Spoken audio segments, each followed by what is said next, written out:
Picture this. It's a Tuesday morning in March 2023. A 26-year-old named Marcus is sitting at his desk in a glass office building in Austin, Texas. He's a content writer, good at his job, 3 years of experience, consistent client, stable salary. His manager walks over, not to fire him, just to show him a new tool the company is trialing. "Try it," she says, "just to see what it does."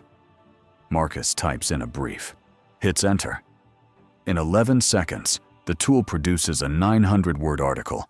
It's not perfect, but it's 80% of the way there. Marcus stares at the screen. He doesn't say anything, but somewhere in the back of his mind, a thought forms. Quiet, uncomfortable, impossible to shake. How long before they don't need me to do the other 20%? The thought, the one Marcus had in that Austin office, is now sitting in the minds of millions of workers across the world. Writers, lawyers, analysts, designers, developers, customer service agents, marketing managers. People who spent years building skills, earning qualifications, climbing slowly upward. Now, quietly, wondering whether the ladder they're climbing is being taken away while they're still on it. But here's what makes this story different from every other "AI will take your job" headline you've seen before. This isn't speculation anymore. The data is in. And what it shows is far stranger and far more unsettling than anyone predicted. Because the jobs aren't disappearing the way anyone thought they would. They're vanishing in a way that's almost impossible to see until it's too late. To understand what's really happening, you need to go back further than most people think. Not to 2022, not to the launch of ChatGPT, not to Elon Musk's warnings or Sam Altman's Senate hearings. You need to go back to a period that barely anyone was paying attention to. Early 2022. Artificial intelligence, as the public understood it, barely existed. ChatGPT wouldn't launch for another 8 months. The average person still thought of AI as a spam filter, a chess program, or a plot device in a science fiction film. But inside the hiring departments of major corporations, something had already begun to change. Goldman Sachs researchers, analyzing career data years later, found something that stopped them cold. Job conditions for roles most exposed to artificial intelligence had started weakening in the first months of 2022.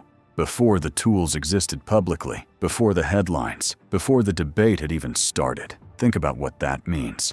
The market had already made its decision before the public had even heard the question. Now, to understand how that's possible, you need to understand something about the way technology actually replaces work, because it never happens the way anyone expects. We imagine it as dramatic, a sudden announcement, a press release. Mass layoffs splashed across the news. The moment everything changes. But that's not what's happening here. What's happening is something far quieter and far more effective. Think about a job, any job. Break it down to its core. Strip away the title, the salary, the LinkedIn profile. What is a content writer, really? Someone who researches a topic, structures an argument, and produces readable text. What is a paralegal? Someone who reads documents, identifies relevant clauses, and summarizes findings. What is a junior software developer? Someone who takes a described problem and translates it into working code. None of these people lack talent. None of them lack effort. But every single one of them performs work that can be broken into steps. And here is the brutal truth about artificial intelligence that most people still don't fully grasp. AI doesn't replace people. It replaces process.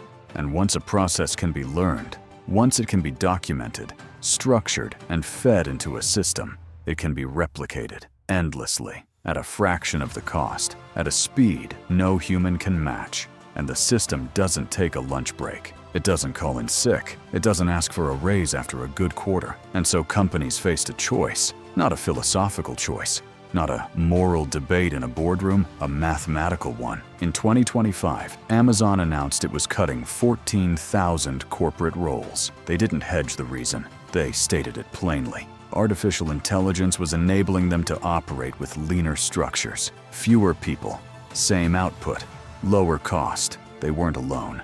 The World Economic Forum surveyed employers across the globe.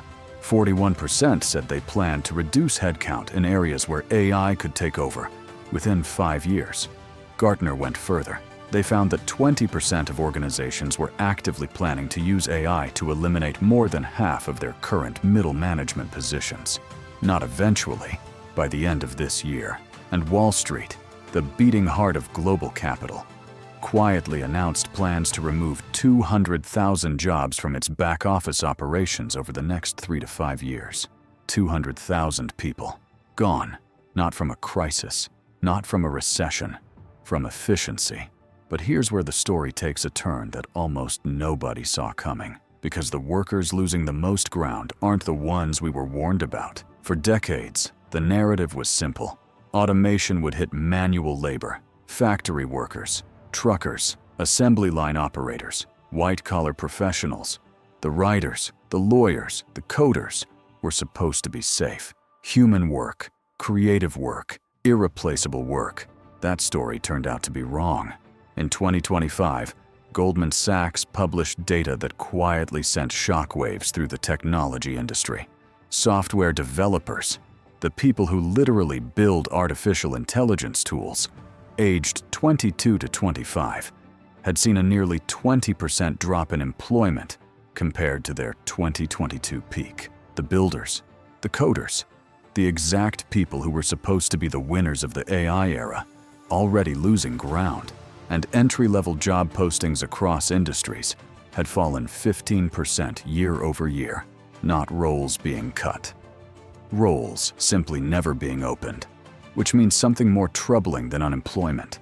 An entire generation arriving at the start of their careers, motivated, qualified, ready, and finding that the first rung of the ladder no longer exists. So why isn't this front page news every morning? Because of how it moves. This is not a hurricane. It's not a crash. It's not a moment you can point to on a graph and say, there, that's when it happened. McKinsey estimated that today's AI technology is capable of automating 57% of current US work hours. Not 57% of jobs, 57% of the tasks inside jobs. That distinction is the entire story. Because when a task inside your job gets automated, you don't get fired.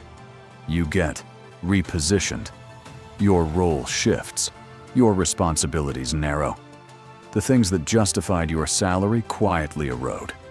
One task at a time, one quarter at a time. Until one day, your manager opens a spreadsheet and asks, what does this person actually do that the system can't?